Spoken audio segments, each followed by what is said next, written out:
ही सार. विठ्ठल विठ्ठल जय हरी विठ्ठल. टाळ मृदुंगाच्या ठेक्यात चाललेले असं हरिनाम संकीर्तन कानी पडताच आपलं मनही आपल्या नकळतच त्या भक्तिभावाने भारलेल्या पावन वातावरणात डोलायला लागतं. हरिनामात तल्लीन झाल्यामुळे एक आगळाच निर्मल आनंद गवसायला लागतो. असा आनंद की जो कुठल्याही ऐहिक वस्तूच्या लाभावर आधारलेला नाही आहे. ऐहिक वस्तूच्या लाभावर आधारलेला आनंद त्या लाभाच्या क्षणापुरताच टिकणारा असतो, तर हरिनाम संकीर्तनाचा आनंद कधीही न सरणारा असतो. आणि म्हणूनच तुकोबा म्हणतात, म्हणा विठ्ठल विठ्ठल गोड आणि स्वल्प बोध. म्हणा विठ्ठल विठ्ठल गोड आणि स्वल्प बोध, कळी काळाची बाधा नवे उच्चारिता सदा. तुका म्हणे रोग वारे भवा ऐसा भोग. तुका म्हणे रोग वारे भवा ऐसा भोग. 1440 हा अभंग आहे. विठ्ठल विठ्ठल या मधुर आणि छोटे अशा बोलाचा जप करा. हे नाम जर सदोतीत उच्चारलं ना तर कळी काळाची बाधा राहणार नाही. तुकाराम म्हणतात, या नामजपाने अवघ्या संसार भोगा एवढा रोग दूर होतो.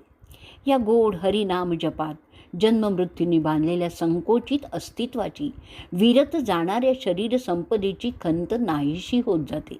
कारण त्या जपाने देहभानच लय पाहू लागतं आणि अविनाशी आत्मस्वरूपाशी आपण तादात्म्य पाहू लागतो. म्हणूनच या विठ्ठल नामोच्चाराने कळी काळाची बाधा होत नाही, संसार बंधनाचा रोग दूर होतो, असं तुकाराम म्हणतात. हरी नाम संकीर्तन हे टाळ मृदुंगाच्या ठेक्यात केलं पाहिजे असंही नाही.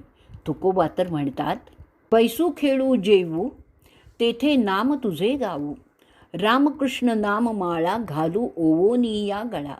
तुका म्हणे आता आम्हा जीवन शरणागता. 349 अभंग आहे. बसलं असताना, खेळत असताना, जेवत असताना, अर्थातच कुठलंही नित्यकर्म करीत असताना हरिनाम जप करता येतो. ही हरिनाम माळा ओवून गळ्यात घातली म्हणजेच अखंड नामस्मरण असलं की नित्य नैमित्तिक कर्तव्यकर्मात थोडीही कसूर न होता उलट ते यथासांग केलं जातं. एरवी आपल्या मनात निरर्थक विचारांचा अखंड कल्लोळ चालू असतो. या विचारात विशिष्ट नामरूपाचा मी, त्या मीचं मानापमान, विविध कामना या केंद्रस्थानी असतात. किंवा या मीचं जे माझं, त्यांच्याबद्दलच्या चिंता, विवंचना असतात. असे विचार डोक्यात असल्यामुळे आपल्या हातून घडत असलेलं काम एकाग्रतेने होत नाही. हरिनाम जपात हा मीच विसरला जात असल्यामुळे वर उल्लेखलेला विचार कल्लोळही नाहीसा होतो. मन स्वस्थ आणि शांत होतं. श्रीहरीला पूर्ण शरण जातं. हरिनाम चिंतन करणं हेच जीवन होतं. हरिनामाचं महत्त्व सर्व संतांनी परोपरीने गायलेलं आहे. तुकाराम तर म्हणतात, कळे न कळे ज्या धर्म ऐका सांगतो रे वर्म. माझ्या विठोबाचे नाम अट्टाहासे उच्चारा. तो या दाखवील वाटा जया पाहिजे त्या नीटा. कृपावंत मोठा पाहिजे तो कळवळा. तुका म्हणे बोल न लगे द्यावे बेचा बोल. विठ्ठल विठ्ठल ऐसा छंद मानसी. 2360 हा अभंग आहे. तुम्हाला तुमच्या धर्माची तत्त्व जरी नीट आकलन झाली नाहीत ना तरी त्याचं वर्म मी सांगून ठेवतो बघा. तेवढं एक तुम्ही लक्षात ठेवा, ते म्हणजे माझ्या विठ्ठलाच्या नामाचा उच्चार पुन्हा पुन्हा अट्टाहासाने करा. ज्यांना ज्या वाटा पाहिजे असतील त्यांना तो दाखवेल. म्हणजेच नामाची कास धरून तुम्ही प्रवृत्ती निवृत्तीपर कुणीही असा तुम्हाला अचूक मार्गक्रमणा करता येईल. प्रवृत्तीपर नामधारक सर्वोच्च अभ्युदयापर्यंत जाईल, पण हा अभ्युदय सर्वांचा उत्कर्ष करणारा तसंच त्यागमूलकही असेल. निवृत्तीपर नामधारक मोक्षाप्रत जाईल, पण तोही नामसाधना लोकांच्या मेळाव्यात करून सर्वांसाठी भूवर वैकुंठ घेऊन येईल. देव हा मोठा कृपावंत आहे, पण त्याच्याविषयीचा तुमच्या मनातला कळवळा असेल पाहिजे. तुकाराम म्हणतात, विठ्ठल चिंतन करण्यासाठी काहीही किंमत द्यावी लागत नाही. वाणीने विठ्ठल विठ्ठल असं भजन करीत मनासहित तो छंद लागावा. हरिनामाचा अगाध महिमा कानी पडल्यामुळे नामजपाकडे बरीच जणं वळतात. पण हे नाम घेता घेता त्यांच्या मनात चरितार्थाचे विचार यायला लागतात. सांसारिक सुखदुःखाच्या आठवणी जाग्या होऊ लागतात. लोकांचं आपल्याबद्दलचं स्तुती निंदेचे उद्गार पुन्हा पुन्हा मनात उसळी मारायला लागतात आणि या सगळ्या कोलाहलात हरिनामात कधी खंड पडतो हेही कळत नाही. तुकाराम म्हणतात, असा खंड जरी पुन्हा पुन्हा पडला तरी पुनश्च अट्टाहासाने माझ्या विठ्ठलाचं नाम घ्या. मग एक वेळ अशी येईल की हरिनामाची गोडी लागून हा कोलाहल बंद पडेल. आपल्या योगक्षेमाची काळजी श्रीहरीला आहे. या श्रद्धेने नेटका संसार करून त्याच्या बंधातून बाहेर पडता येईल. हरिनामाच्या साह्याने संसारबंधाचा कळीकाळाचा नाश करायचा आहे. म्हणजे हे एक जणूकही युद्ध जिंकायचं आहे. त्या दृष्टीने तुकाराम पुढील अभंगात संग्रामाचं चित्र उभं करून वीररस निर्माण करतात. हरिनामाचे करुणी तारू भवसिंधू पार उतरलो, फावले फावले आता पायी संता विनटलो. हरिनामाचा शस्त्र घोडा संसार गाडा छेदिला. हरिनामाचे धनुष्य कांडे विन्मुख तोंडे कळी काळ. येणेची बळ सरते आम्ही हरीच्या नामी लोके तिही. तुका म्हणे झालो साचे श्री विठ्ठल डिंगर. 968 हा अभंग आहे. तुकाराम म्हणतात की मी या हरिनामाच्याच नावेने संसार सागर पार केलेला आहे. त्यामुळे सर्व सुख मिळालेलं आहे. संतांच्या पायी राहता आलेलं आहे.